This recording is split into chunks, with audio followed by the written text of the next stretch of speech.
Olá, tudo azul com você? Estou chegando com mais um Portal Ludoli Notícias. Hoje, segunda-feira, 17 de abril de 2023. Eu sou o Luiz, deficiente visual, já pedindo a sua ajuda, né? Para você se inscrever aí no canal, dá o like, clica no joinha, ativa o sininho das notificações e compartilha esse vídeo com todos os seus amigos para ajudar a gente. Como eu disse, eu sou deficiente visual, mas na batalha todos os dias trazendo para você as principais notícias do dia. Vamos para as notícias, então. A SpaceX, empresa do bilionário Elon Musk, cancelou nesta segunda-feira o lançamento de uma espaçonave, um foguete, né? O Starship estava sendo lançado nesta segunda-feira para um teste, né? Ele é considerado o foguete mais poderoso da história pela sua grande capacidade de levar pessoas e cargas, né? O cancelamento foi comunicado pela empresa numa transmissão ao vivo no final da contagem regressiva. A empresa anunciou o cancelamento e disse que o Starship teve um problema de pressurização no lançador inferior. Por isso, o adiamento, né, do lançamento. Segundo a SpaceX, o lançamento acontecerá esta semana ainda, depois que fizerem os reparos. De assunto, um recadinho para você. Laguna Carapã conta com a vidraçaria Triângulo. Na vidraçaria Triângulo você tem profissional qualificadíssimo, bom atendimento e, claro, os melhores preços da região. Na Triângulo, com certeza, você faz um excelente negócio. Ela está na Avenida Brasil, 755, no centro de Laguna Carapã, e atende Laguna e toda a região. Os telefones da vidraçaria Triângulo estão na descrição do vídeo. Portanto, se você não mora em Laguna Carapã, mas precisa aí de um serviço qualificado, ligue agora mesmo para a vidraçaria Triângulo. O jogador brasileiro Daniel Alves, preso em janeiro na Espanha, após acusação de estupro a uma jovem em uma boate de Barcelona. Ele foi em juízo novamente nesta segunda-feira, hoje. E em juízo, na frente da juíza responsável pelo caso, o Daniel disse que no dia em que ele esteve na boate, ou melhor, na noite, né, houve sim a penetração. Daniel já prestou depoimento 3 vezes. Na primeira, ele disse que não houve contato com a mulher. Na segunda, com mais informações levadas pela promotoria e com imagens imagens lá da boate, do momento lá da noite, né? Ele disse então que eles se encontraram no banheiro, que houve sexo oral. Bom, agora o Daniel disse que houve sim a penetração no ato, quando eles se encontraram no banheiro, porém foi consensual, ou seja, a mulher, segundo ele, a mulher aceitou. Daniel disse que só mentiu em juízo porque ele não queria demonstrar infidelidade à sua esposa, a modelo Joana Sanz.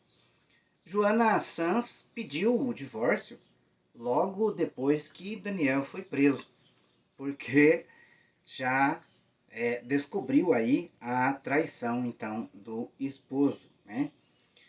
A juíza agora vai averiguar as informações, né? Ela vai verificar as informações conforme os dados passados pelo Daniel e também as informações fornecidas pela promotoria, com imagens inclusive lá da boate, né?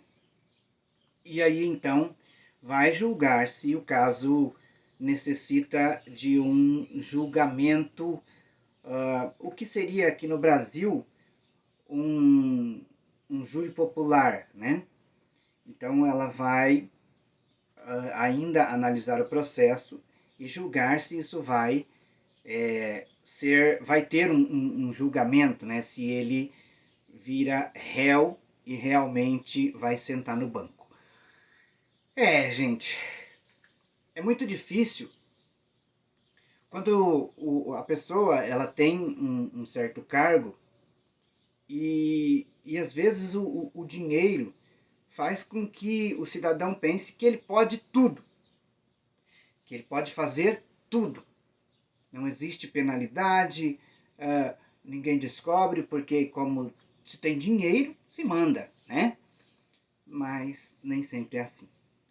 Felizmente, né? Nem sempre é assim.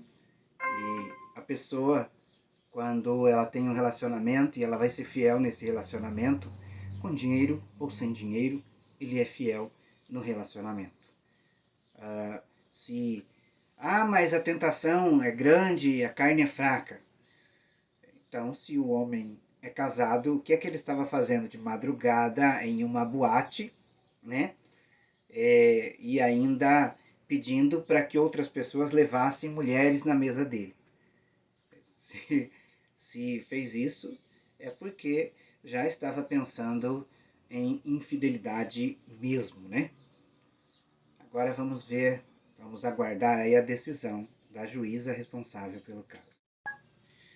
O ministro das Relações Exteriores brasileiro, Mauro Vieira, recebeu nesta manhã de segunda-feira o diplomata russo Sergei Lavrov.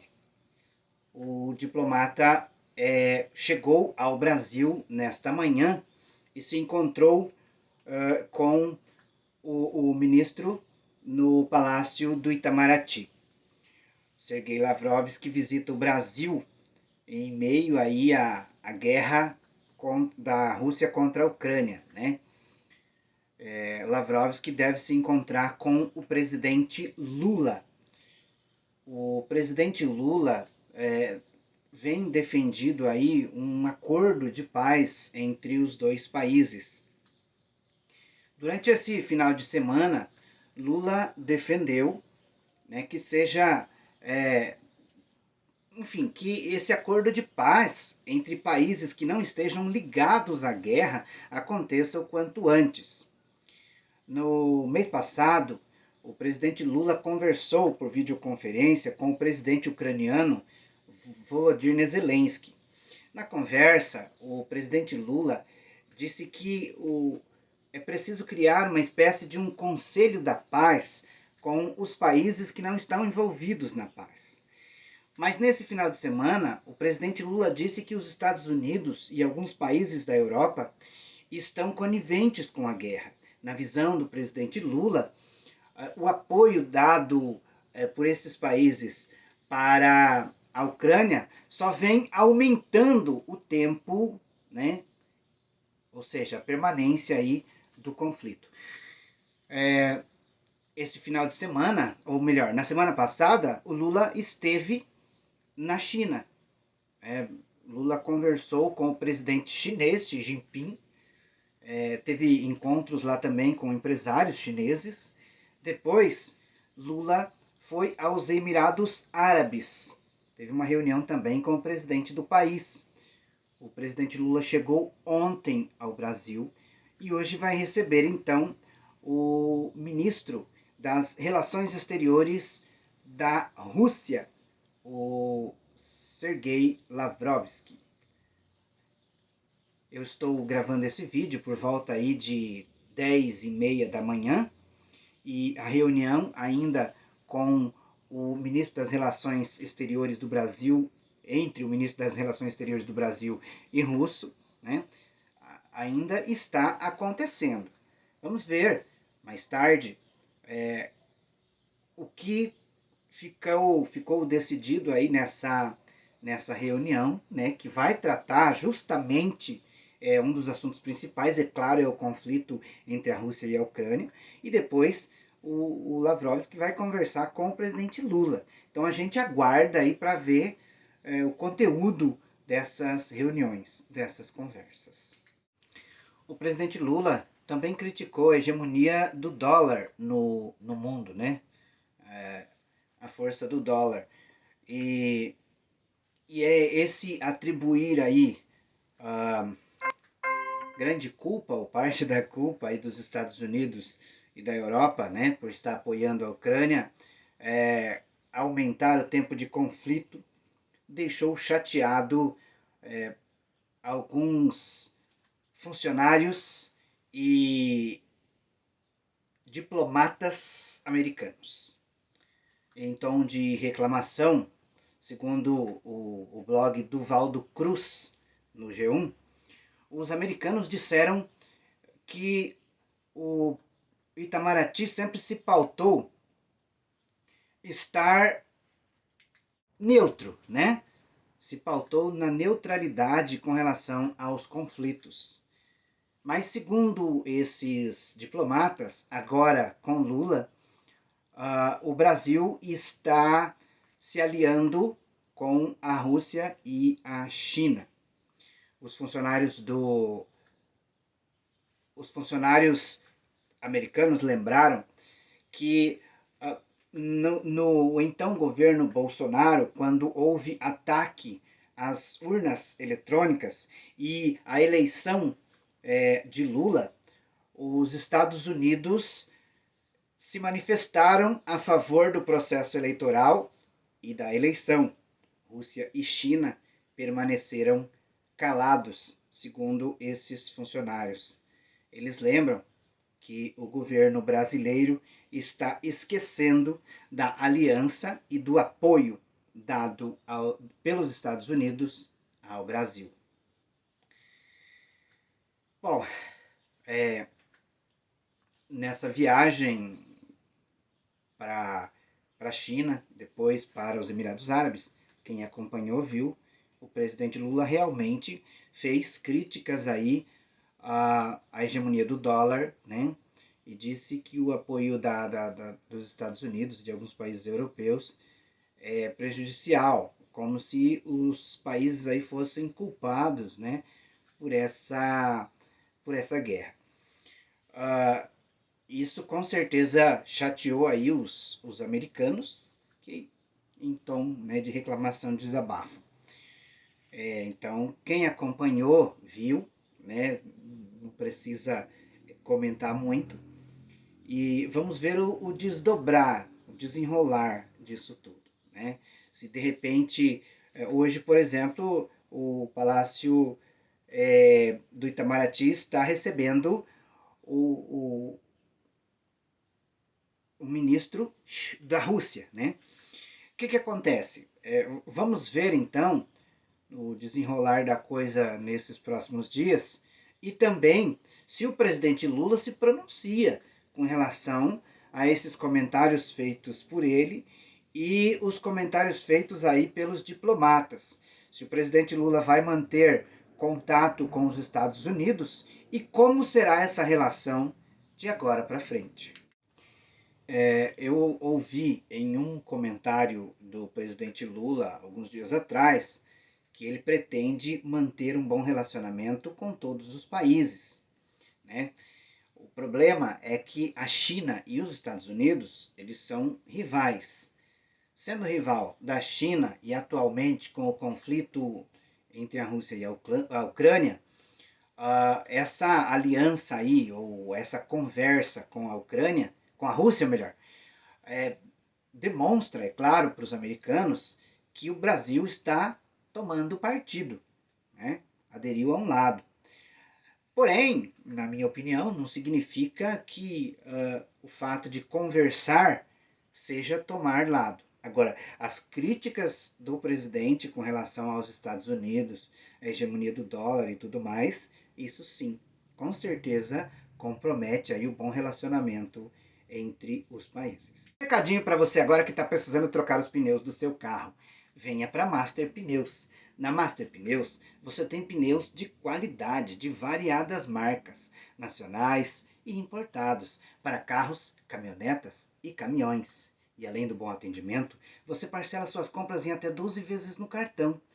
A Master está na Avenida Internacional em Pindoti, Porã, e atende Pindoti, Sete Quedas e toda a região. Master Pneus, vem pra cá! E agora uma notícia boa para os brasileiros, e também para quem não é brasileiro, que compra gás no Brasil. A Petrobras anunciou hoje uma redução no preço do gás de cozinha a partir do dia 1º de maio. Essa redução será de 8,1%. Segundo a estatal, a redução se deve avaliando o avaliando o trimestre em questão, que segundo a Petrobras, teve redução aí no petróleo importado, né? E também houve redução nesse petróleo importado de 8%. E houve apreciação do dólar de 1,1%. Por isso, a redução será de 8,1% a partir do dia 1º de maio. Isso para as distribuidoras, tá, gente? Vale a pena destacar que essa redução é para as distribuidoras. Como esse preço do bujão vai chegar para você, não sabemos ainda. O que acontece? Segundo a Petrobras, com mais essa redução, o gás de cozinha ele vai chegar no final do ano de 2023 com uma redução de cerca de 19%. Essa é a previsão da Petrobras. Fortuna do rei Charles III, o rei da Inglaterra. Segundo o jornal, um jornal britânico, a fortuna do rei Charles, a fortuna pessoal dele hoje é de cerca de 600 milhões de libras, o equivalente aí a 3 bilhões e meio de reais. Ele tem uma fortuna muito maior do que a que foi atribuída à sua mãe, a Rainha Elizabeth, na época, que era de 370 milhões de libras.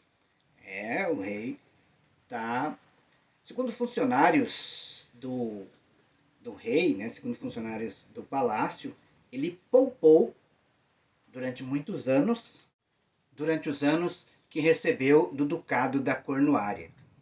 O rei Charles, enquanto príncipe, poupou muito dinheiro, né? Os dados foram coletados pelo jornal Sunday Times, jornal britânico, às vésperas aí da coroação do rei Charles como monarca do Reino Unido. Um dos principais opositores do presidente russo Vladimir Putin, o Vladimir Kara-Murza, foi condenado a 25 anos de cadeia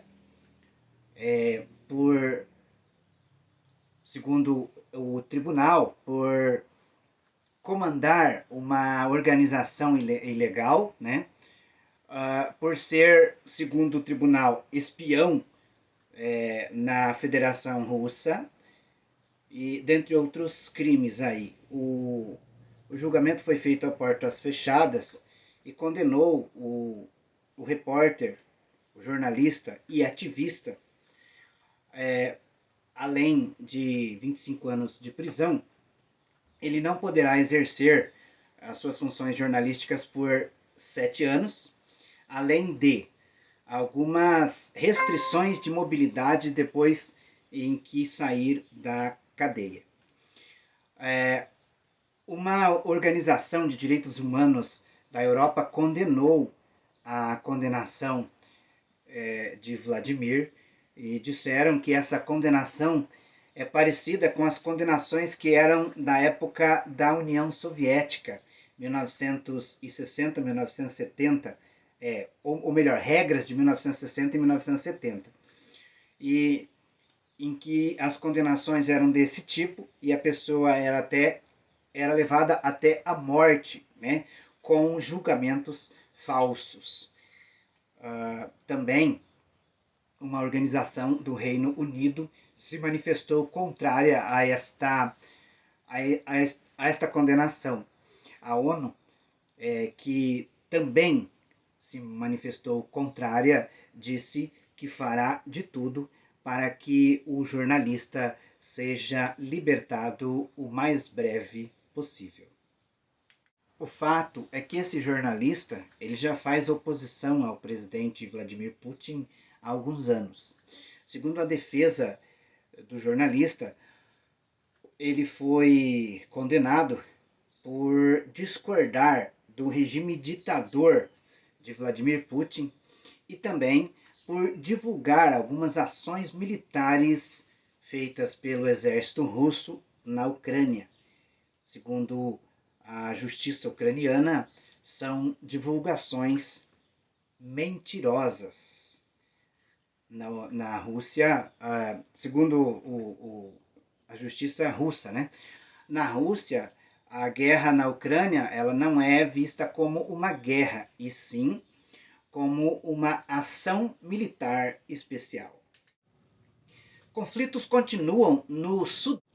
Os conflitos que iniciaram no sábado no Sudão, conflitos armados entre o exército que comandava o país e uma suposta milícia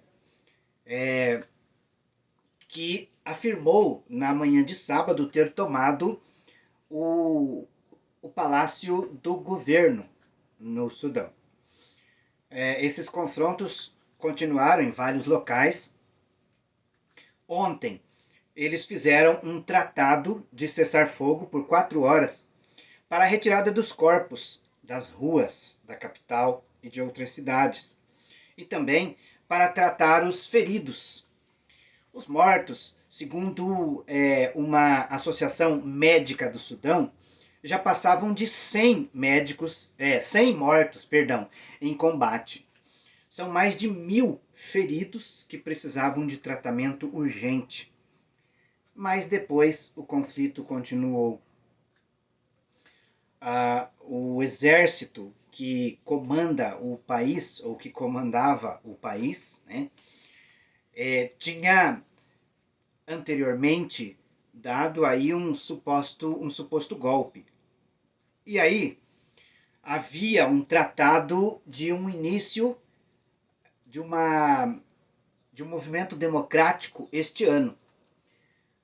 Mas aí essa milícia, suposta milícia criada aí para paramilitares, né, acabou por invadir e tentar conquistar o poder na base da bala.